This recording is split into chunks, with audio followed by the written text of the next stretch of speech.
1953 এবং 1954 এই দুটি বছর হেমন্ত মুখার্জির জীবনে বিশেষ তাৎপর্য বহন করে। কেন এই সময়কাল এত গুরুত্বপূর্ণ সেই গল্পে যাওয়ার আগে তার জীবনের দুজন ঘনিষ্ঠ মানুষের কথা জানা দরকার। তারা হলেন গীতিকার রাজেন্দ্র কিশন এবং ভবিষ্যতের খ্যাতনামা সঙ্গীত পরিচালক রবি। উল্লেখযোগ্য বিষয়, তখনও রবি সুরকার হিসেবে আত্মপ্রকাশ করেননি।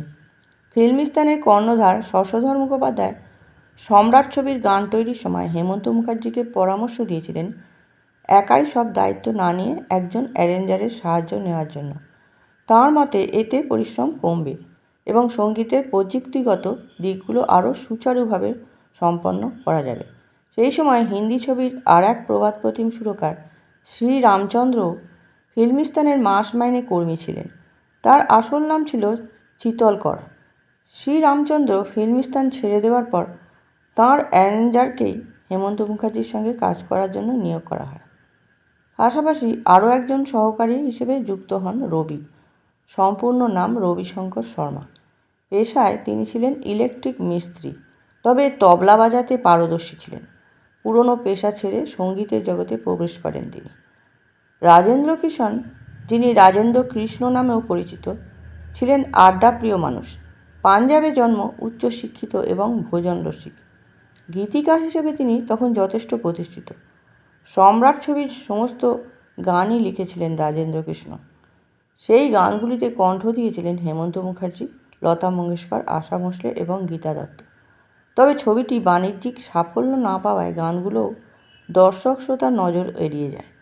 একাধিক ছবিতে সঙ্গীত পরিচালক হিসেবে ব্যর্থতার মুখোমুখি হয়ে হেমন্ত মুখার্জির মনোবল কিছুটা ভেঙে পড়েছিল, কিন্তু সেই সময় শশধর মুখোপাধ্যায় তাঁর পাশে ঢাল হয়ে দাঁড়ান।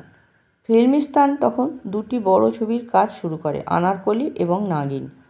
আনারকলি ছবির সঙ্গীত পরিচালনার দায়িত্ব দেওয়া হয় শ্রী রামচন্দ্রকে এবং নাগিনের সুরকারের দায়িত্ব পড়ে হেমন্ত মুখার্জির কাঁধে। নির্ধারিত সময়ে নাগিনের কাজ শুরু হয়। এই সময়েই মুম্বাইয়ের খাড় অঞ্চলের 14th A রোডে একটি একতলা বাড়ি কেনেন হেমন্ত মুখার্জি।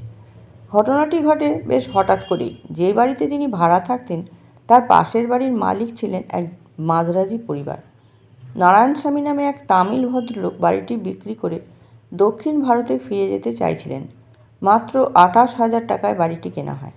একসঙ্গে পুরো টাকা দেওয়া সম্ভব না হলেও নাগিন ছবির সাফল্যের পর বাকি টাকা শোধ করে দেন হেমন্ত মুখার্জি।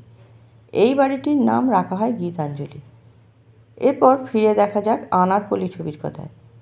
সাল 1953। শ্রী রামচন্দ্র এই ছবিতে অসাধারণ সুর সৃষ্টি করেন। সেলিম ও আনারকলির প্রেম কাহিনীকে কেন্দ্র করে গড়ে ওঠা এই ছবিতে অভিনয় করেন প্রদীপ কুমার ও বীণা রায়। প্রায় 7 দশক পরেও ছবিটি গান আজও শ্রোতাদের স্মৃতিতে অমলিন। ছবির কাজ যখন প্রায় শেষের পথে, তখন হঠাৎ শ্রী রামচন্দ্র ফিল্মিস্তান ছেড়ে চলে যান। তখনও ছবির 2-3টি গানের সুরারোপ বাকি ছিল। শশধর মুখোপাধ্যায় সেই দায়িত্ব দেন হেমন্ত মুখার্জিকে। ছবির টাইটেল সঙ্গে সুর করেন তিনি এবং সুরারোপের পাশাপাশি নিজের গানেও কণ্ঠ দেন। হেমন্ত মুখার্জির কণ্ঠে জাগ দর্দ ইশ্ক জাগ এবং জিন্দেগি প্যার কি দো চার ঘড়ি হতি হায় গান দুটি তখন চারিদিকে আলোড়ন তোলে। প্রথম গানটিতে লতা মঙ্গেশকরও কণ্ঠ মেলান। এছাড়াও লতার গাওয়া মোহব্বত ऐसी ধড়কন হায়, আজা আব তো আজা এবং এ জিন্দেগি উসি কি হায় গানগুলি শ্রোতাদের হৃদয় স্পর্শ করে।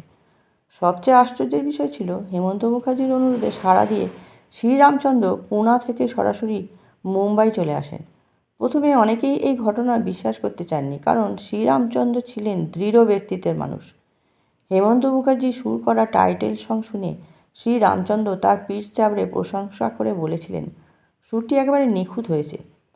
শশধর মুখোপাধ্যায়ের আগ্রহে শেষ পর্যন্ত জিন্দেগি প্যার কি দো চার ঘড়ি হতি হায় গানটির সুর দেন শ্রী রামচন্দ্র নিজেই।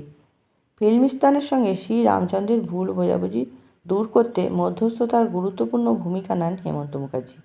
এর ফলস্বরূপ আনারকলি ছবির জন্য তিনি স্বীকৃতি ও সম্মান দুটিই অর্জন করেন। একই বছর শঙ্কর জয়কিশনের সুরে পতি